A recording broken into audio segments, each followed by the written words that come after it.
On the show in Wheelspin, we drive the new Fiat Punto. In Wheelspin, we also have a look at the new Elite i20. And on the track, we travel to Goa to participate in the Mahindra Great Escape.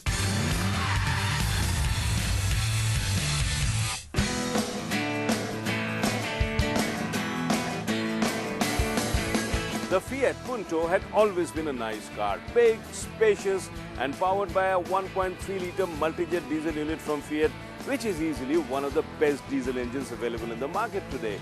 But in spite of all this, the Fiat Punto didn't quite set the sales chart on fire. We all know the reason very well. But now recently the Punto got revisited by the designers and the result is this, the new Punto.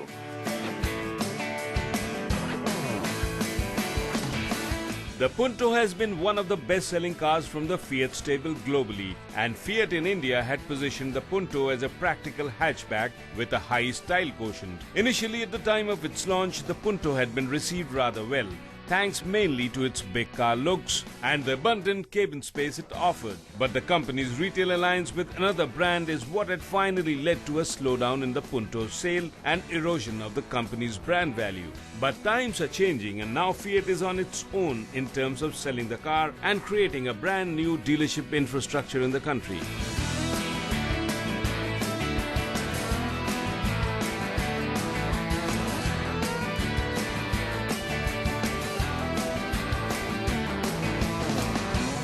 Fiat is now calling this new Punto the Punto Evo, which is a nice way to tell you that the car is evolving.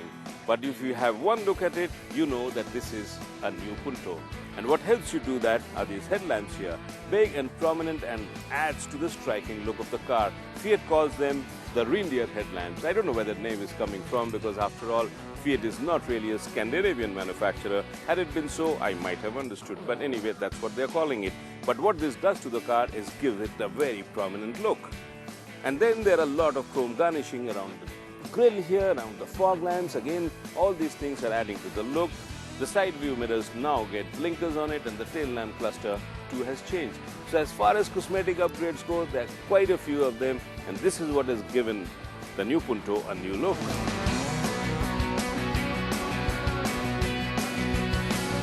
The Punto is one car which had always combined Italian design flair with an air of practicality. The new Punto Evo is set to continue the tradition with attractive looks, but where the new Evo gets better than the outgoing model is in terms of the features and the looks, which has substantially improved. This one looks more solid and certainly more stylish.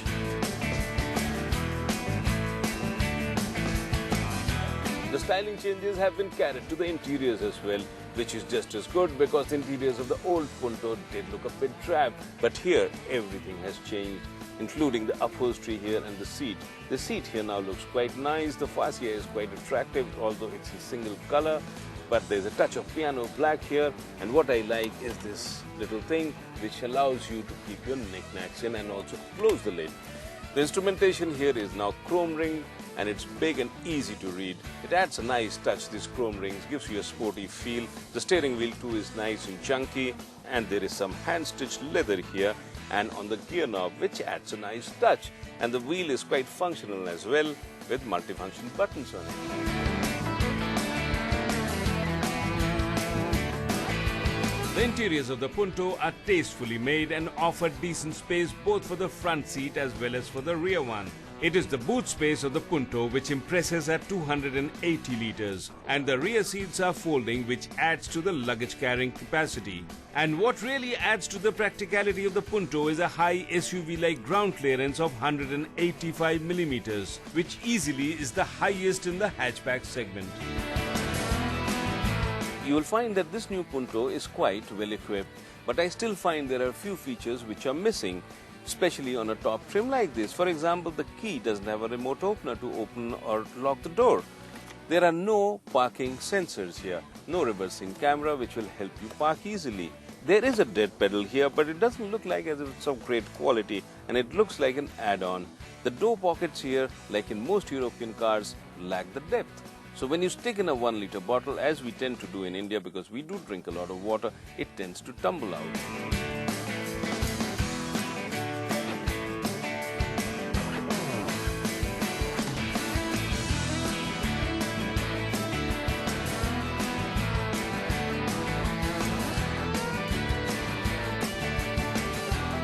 moment you get in behind the wheel of this Punto, you realize that the seating position is very upright. It gives you a nice commanding view of the surroundings, and it's quite confidence-inspiring.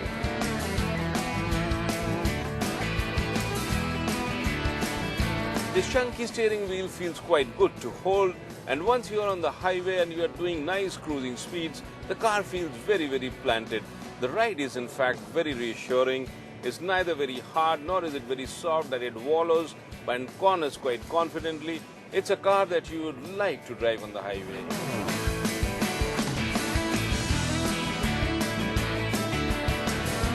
What I'm driving is the top trim of the diesel variant. It's powered by a 1.3-litre multijet unit, churns out 90 brake horsepower, and the engine feels extremely refined. Driving this Punto with this multijet engine is a delight, in fact.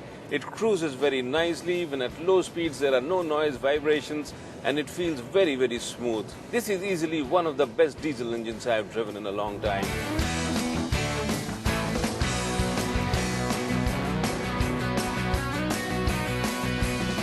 What adds to the handling of this car is the new 16-inch wheel that this top trim rides on. This has added to the stability of the car, and around corners it feels very, very reassuring.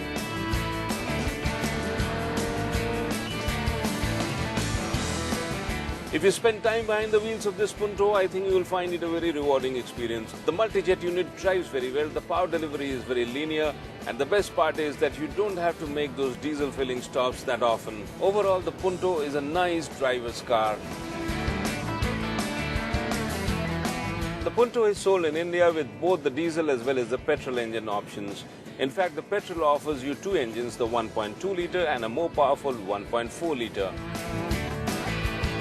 The base 1.2-litre petrol engine churns out a modest 68 PS and 96 Nm of torque, while the bigger 1.4-litre petrol produces a peak power of 90 PS and a much higher torque of 115 Nm. But it is the 1.3-litre diesel which is also available in two states of tune. The base produces 76 PS and 197 Nm of torque, while the other one produces a more healthy peak power of 93 PS and 209 Nm of torque, which makes driving fun.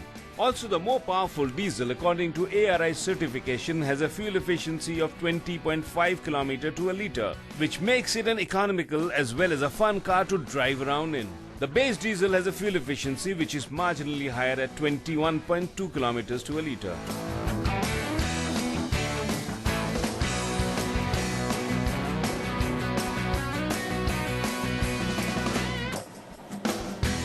With all these changes, this new Punto has certainly become a better car, but then that is to be expected. In fact, the old Punto didn't do as well as it was expected because the company had some problems with its distribution chain. But now the company claims that they have sorted this issue out, so there is no reason to believe why this new Punto is not going to do well. But then the question is, what do you get if you buy this new Punto? What you get is a car with plenty of space, a car which is very, very well made. It feels really solid and it drives very well.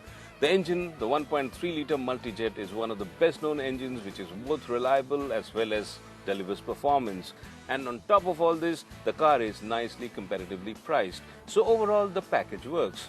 But if you do consider buying the Punto, and especially if you live in a smaller town, go and take a look at the nearest dealership and see if they have the resources and the reliability to take care of your car after you have bought it.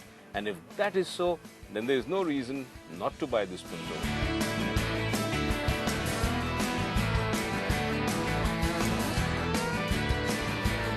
To ensure that the potential customers have enough confidence in their product, the company is offering a 3-year warranty, with the option of extending it by 2 more years and convenient service intervals of 15,000 km. Fiat is also offering 3 years or 45,000 km total repair and maintenance program at attractive rates. And this should indeed sweeten the deal. Prices for the Punto starts at Rs 4.55 lakhs for the base petrol model and Rs 5.27 for the base diesel.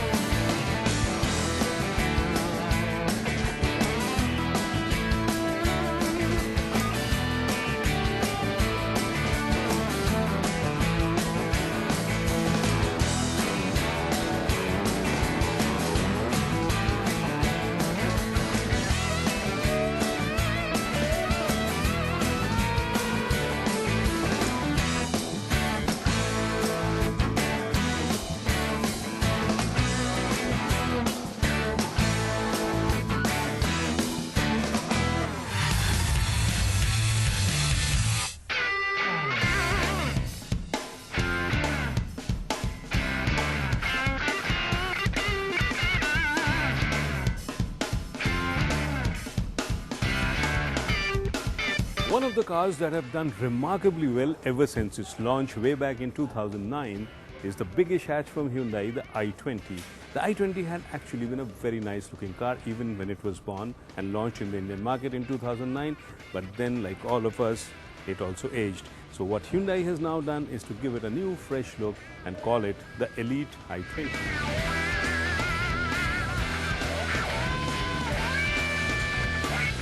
If you were to ask me what's changed in this new Elite i20, then I will tell you pretty much everything. It's the second generation, so the wheelbase has changed, the dimensions have changed, and in terms of styling, it looks quite new and fresh. The entire styling cues are new, and even the rear has undergone some change, and so has the belt line here. Plus, of course, the interiors have been totally redone. So what you're actually getting in the Elite i20 is virtually a brand new i20.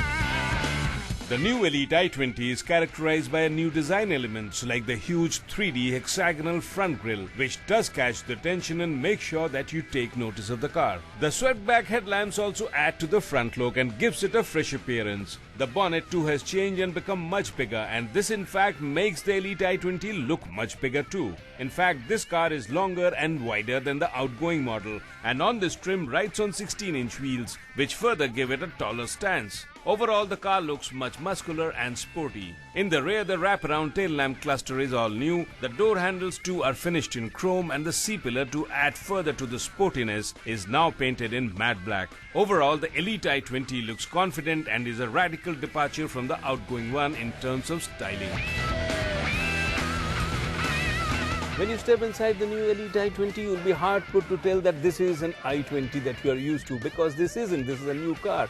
Everything has been changed inside. The fascia has changed, the instrumentation has changed, the steering wheel has changed. It's nice leather wrap now with multifunction buttons on it, and even the seat has changed, the designing as well as the upholstery colors. So the interiors, like the outside, is also a new i20, and that's what you're going to get if you buy this car. The interior comes with the expected tradition of Hyundai, offering as many features as they can pack in. The dual-in stereo system is compatible with Bluetooth, USB, and in addition to this also has a 1 GB internal memory card. The instrumentation cluster now gives you a lot of information like the steering wheel angle when you park the car, and for convenience it also comes with rear AC vents and a fully automatic climate control and plenty of space for storage. The prices too have been revised, and the Elite i20 will be available from Rs 4.89 lakhs for the petrol one and Rs 6.09 lakhs for the base diesel. Both the petrol and the diesel variants will be available in 4 trims.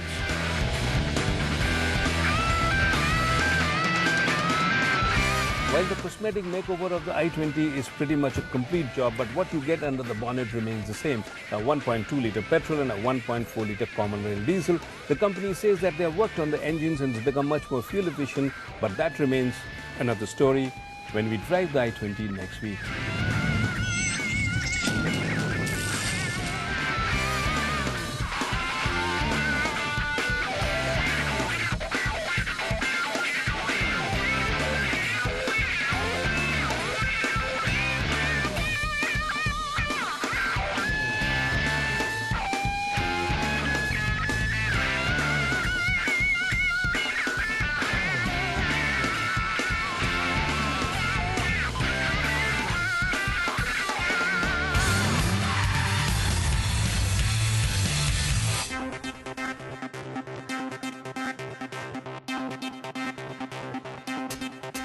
I'm in Goa for an event that spells automotive excitement. It's the monsoon, and Goa is at its lushest, greenest best. And at this time of year, it plays host to what could easily be considered the country's largest collection of Jeeps and off-road enthusiasts.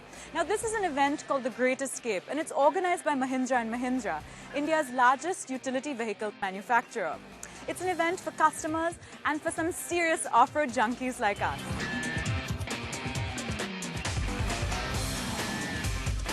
What I'm going to be doing is driving through some slush, mud, and what can only be described as undrivable terrain. But I have a Jeep with a 4-wheel drive, so fear not, I think I can conquer all. So she thinks she's going to be doing the driving. I thought I was supposed to be driving. Jump in, I love having passengers, come on. This is going to be fun. Come on, let's go.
The Great Escape is one fun event. It's off-roading made enjoyable and safe courtesy the Mahindra Adventure team. Here a large group of Mahindra owners get together and drive on a pre-decided route which includes patches of slush, mud, hill climb and in the case of Goa, extremely scenic terrain.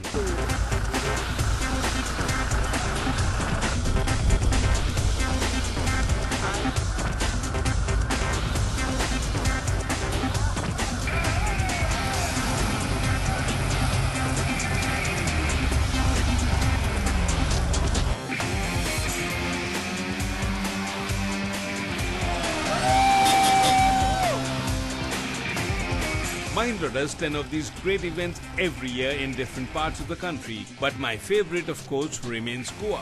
What can be better than off-roading when plenty of rain has made it into a slippery affair? And a day out in the open jeep is an enjoyable motoring experience.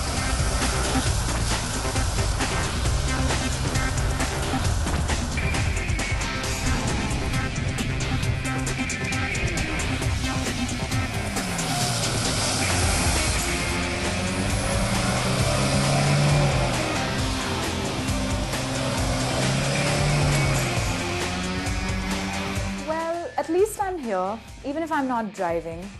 And this looks like it's not going to be easy. Plenty of rain has made the surface look like the bottom of a river. How can anyone drive through this anyways? I'm sure before long we're going to get bogged down. Well, let's see how far we get.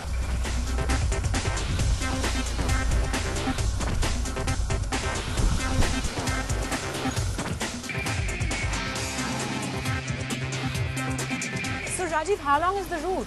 Not very long, just about 50 kilometers. 50 kilometers? Is it going to be like this the whole way? No, actually not. It's going to get slightly worse than what it is right now. Now we are on good road. What do you mean much worse? It's going to get very interesting terrain actually. Ups and downs, lots of water, slush. It's going to be fun. Actually, you get a chance to use the four-wheel only then. You'll love it, don't you worry. Oh my God. Are you sure we're going to be able to make it through this? I have no doubts, Lisa, I have no doubts. You're in safe hands. I've been doing this for many years and it's great fun. You'll enjoy it. If this is not bad, then I wonder what he has in mind.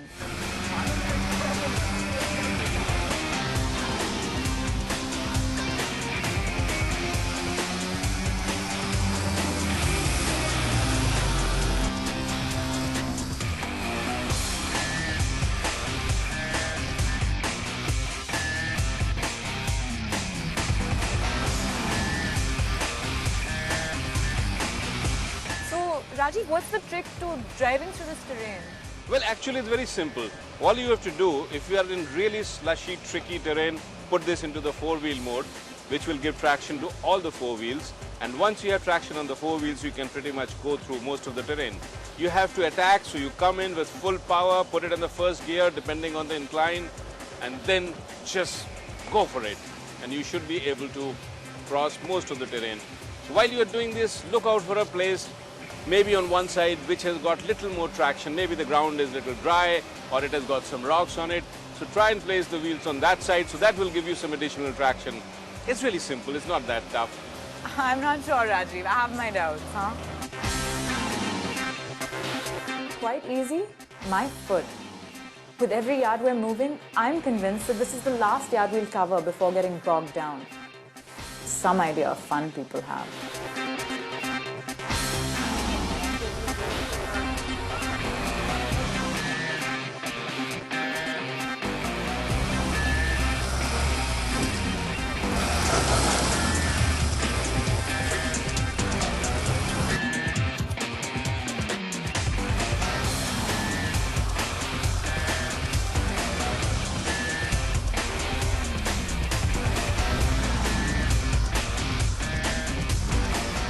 Lisa, you know what?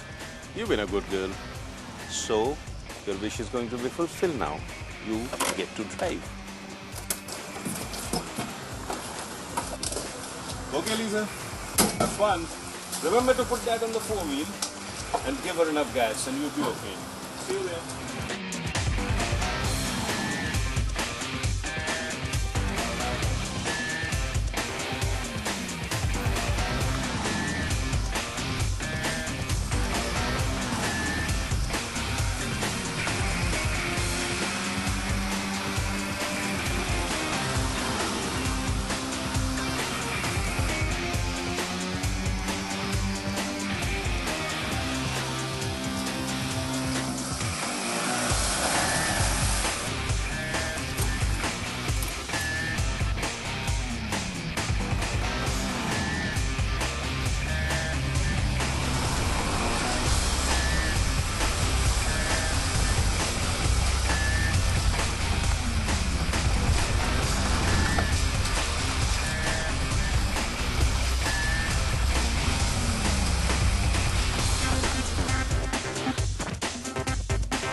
Not actually as hard as I thought it would be. And I'm beginning to enjoy myself, so I think I'm getting the hang of it. I was so nervous at first, but this is starting to get really fun.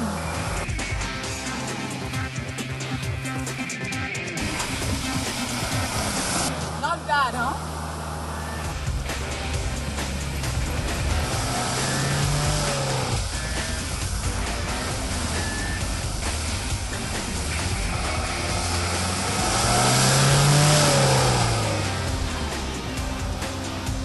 Boy, am I happy Rajiv is doing this rather than me. I'm sure with all his experience, he can get us out. After all, experience counts, and who better to do it than him?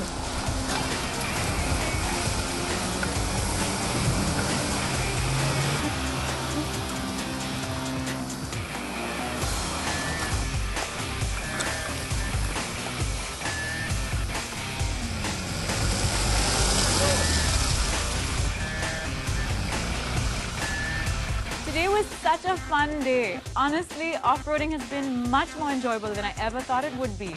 And when you're with so many other people, the sense of camaraderie is just amazing. Rajiv, I've had such a good time, but I have to admit now I'm a little bit hungry. And not just for food, but also for my next off-roading adventure. What do you have to say to that? Well, I'm always happy to see a convert. Tell you what, next round, maybe you get to drive too. I can't wait.